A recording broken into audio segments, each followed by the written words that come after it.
Hello friends, ഇന്ന് മകരം 1 തമിഴ്നാട്ടുകാരുടെ ഉത്സവമായ മകരപ്പൊങ്കൽ ആണ്. അപ്പം നമുക്ക് ഒരു പൊങ്കൽ ഇടാം. ഞാൻ ഇടാൻ പോകുന്നത് ശർക്കര വെച്ചിട്ടുള്ളൊരു പൊങ്കലാണ്. അപ്പോൾ അതിന് എന്തൊക്കെയാണ് വേണ്ടുന്നതെന്ന് നമുക്ക് വീഡിയോയിലേക്ക് പോകാം. അപ്പോൾ നമുക്ക് ശർക്കര പൊങ്കലിന് വേണ്ടുന്ന സാധനങ്ങൾ മെയിനായിട്ട് നമുക്ക് ശർക്കര വേണം. ശർക്കര ഞാനൊരു 1/2 കിലോയിൽ കൂടുതൽ എടുത്തിട്ടുണ്ട്.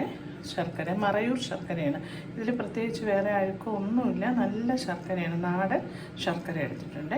പിന്നെ ഞാൻ 1 ഗ്ലാസ് പരിപ്പ്, ചെറുപയറിൻ്റെ പരിപ്പാണ് എടുത്തിരിക്കുന്നത്. പിന്നെ ഒരു 1.5 ഗ്ലാസോളം പച്ചരി, സാദാ പച്ചരി എടുത്തിട്ടുണ്ട്.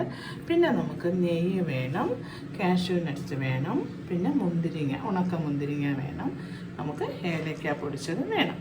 ഇത്രയും സാധനം വെച്ചിട്ടാണ് നമ്മൾ ശർക്കര പൊങ്കൽ ഉണ്ടാക്കുന്നത്. അപ്പം നമുക്കിനി അതിൻ്റെ ബാക്കി കാര്യങ്ങളിലേക്ക് പോകാം. അപ്പം ഞാൻ ഉരുളിയാണ് അടുപ്പത്ത് വെച്ചത്. ഇതിൽ നമുക്ക് അരി വേകാനുള്ള പാകത്തിനുള്ള വെള്ളം ഒഴിക്കാം. പിന്നെ വേണമെങ്കിൽ പിന്നെ ഒഴിച്ചു കൊടുക്കാം, ഒരു ഉദ്ദേശം ഒഴിച്ചു കൊടുക്കാം.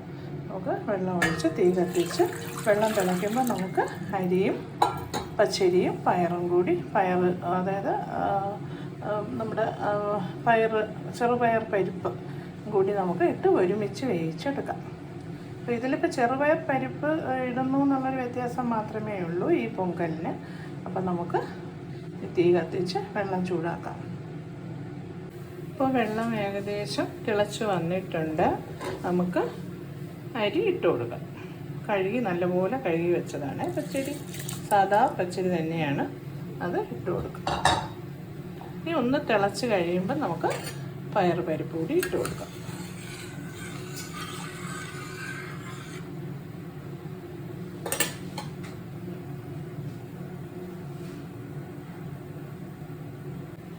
അപ്പോൾ അരി തിളച്ചിട്ടുണ്ട്, നല്ലപോലെ തിളച്ച് വരുന്നുണ്ട്.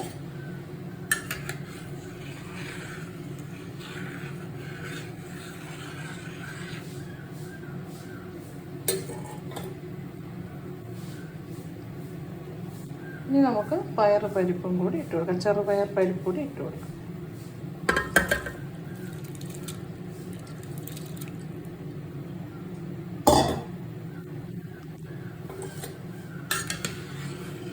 രണ്ടും കൂടി നല്ലപോലെ വെന്തതിന് ശേഷം നമുക്ക് ശർക്കര ഇട്ട് കൊടുക്കാം. വളരെ എളുപ്പത്തിൽ ഉണ്ടാക്കാൻ പറ്റും ഒരു പൊങ്കലാണ്.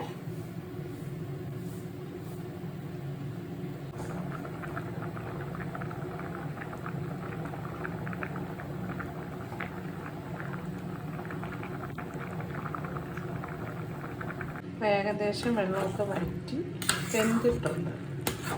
ഇപ്പോൾ കുറേ വെള്ളം ഒഴിക്കേണ്ടി വന്നു കേട്ടോ, ഇത് വരുന്നത് പെട്ടെന്ന് വെള്ളം അങ്ങ് വറ്റി വരും. അപ്പോൾ ഇനി നമുക്ക് ശർക്കര ഇട്ട് കൊടുക്കാം. കട്ടയായാലും കുഴപ്പമില്ല, അരിഞ്ഞ് വന്നോളും. കാര്യം ഇത് ഉരുക്കൊന്നും വേണ്ട, നല്ല ശർക്കര ആയതുകൊണ്ട് ഇതിന് വേറെ അഴുക്കൊന്നുമില്ല. അപ്പോൾ ഇത് അതിട്ടുടനെ തന്നെ അങ്ങ് ഉരുകി വന്നോളും. ഇളക്കി കൊടുക്കും.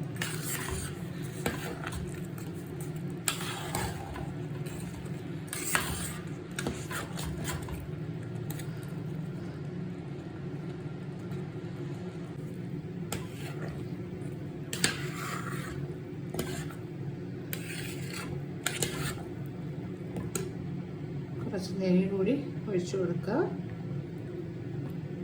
ഇനി നമുക്ക് കാഷ്യൂ കൂടി കുറച്ച് നെയ്യിൽ വറുത്തും കൂടെ ഇടാം.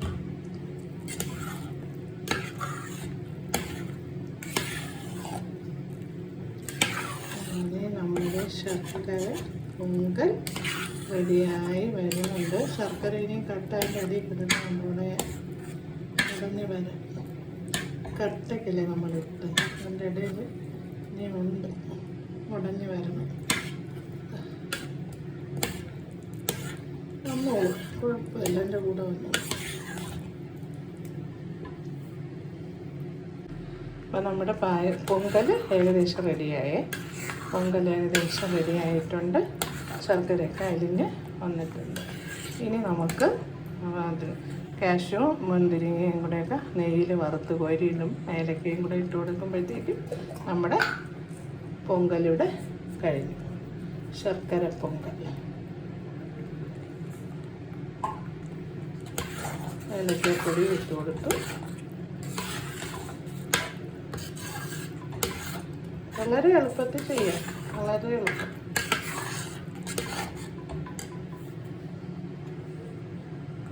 ഞാൻ പാൻ അടുപ്പത്ത് വെച്ച് ചൂടായി നെയ്യ് ഒഴിച്ചു കൊടുത്തിട്ടുണ്ട്. ഇനി നമുക്ക് കാഷ്യൂ ഇട്ട് കൊടുക്കാം.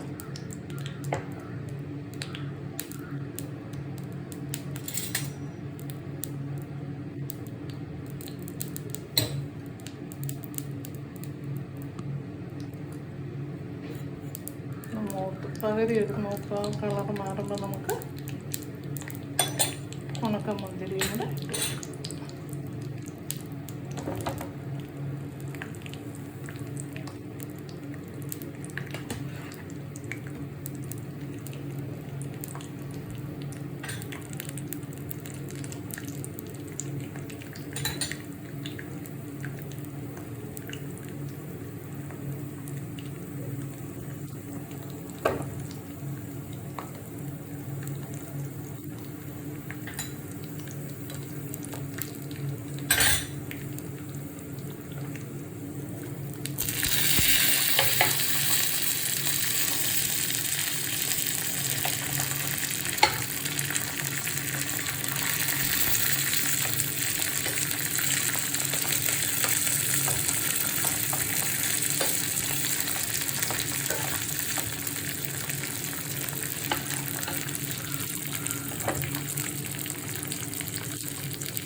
അപ്പോൾ നമ്മുടെ ഇവിടെ പൊങ്കൽ റെഡി ആയിട്ടുണ്ട്. ശർക്കര പൊങ്കൽ റെഡി ആയിട്ടുണ്ട്. അപ്പോൾ നമ്മുടെ പൊങ്കൽ ഇവിടെ റെഡി ആയിട്ടുണ്ട്. അപ്പോൾ ഫ്രണ്ട്സ്, നമ്മുടെ പൊങ്കൽ ഇവിടെ റെഡി ആയിട്ടുണ്ട്. ശർക്കര പൊങ്കൽ. അപ്പോൾ വളരെ നല്ലൊരു ടേസ്റ്റാണ്. അപ്പോൾ എല്ലാവരും ചെയ്ത് നോക്കണം. സബ്സ്ക്രൈബ് ചെയ്യാൻ മറക്കരുത്. കാണണം, ലൈക്ക് ചെയ്യണം. അപ്പോൾ എല്ലാവർക്കും റോസീസ് രുചിക്കൂട്ട് ആൻഡ് ഫാമിലി വ്ളോഗിൻ്റെ ഹാപ്പി പൊങ്കൽ.